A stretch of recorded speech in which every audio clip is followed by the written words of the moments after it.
Assalamualaikum dan salam sejahtera.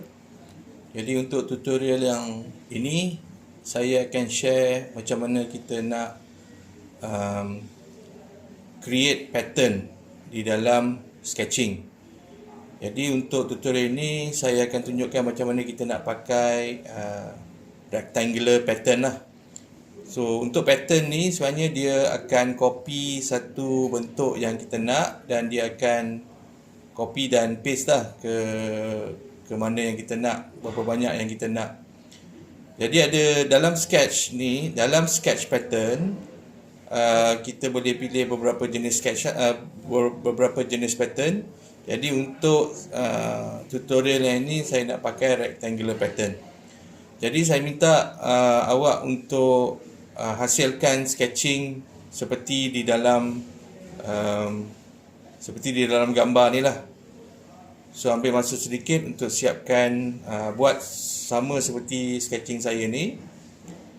Setelah selesai, kita tengok dekat pattern dekat dalam sketching ni, dia ada 3 jenis pattern. Ada rectangular, circular dan mirror. So yang tutorial ni kita nak pakai rectangular.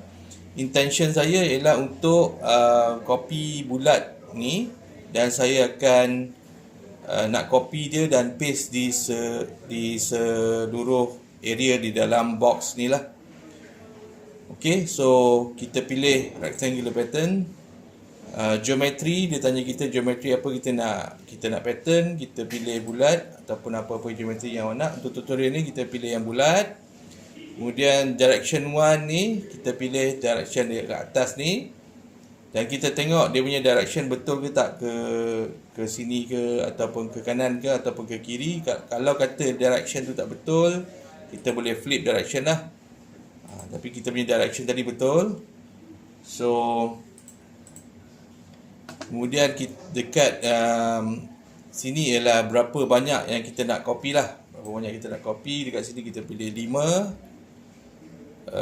Yang ini ialah jarak antara satu-satu copy tu. So kita letak 0.2. Kemudian kita pilih direction 2. Direction 2 kita pilih line yang di sini. Kalau kita tengok direction dia ke atas, kita tak betul lah. Kita nak direction dia ke bawah, kita flip the direction. Sama juga kita letak instance dia 5 dan jaraknya 0.2. Kemudian kita tekan OK. So bulat tu kita dah copy dan kita paste dia secara baris dan lajur lah untuk pattern ni. Itu saja untuk tutorial ni. Terima kasih.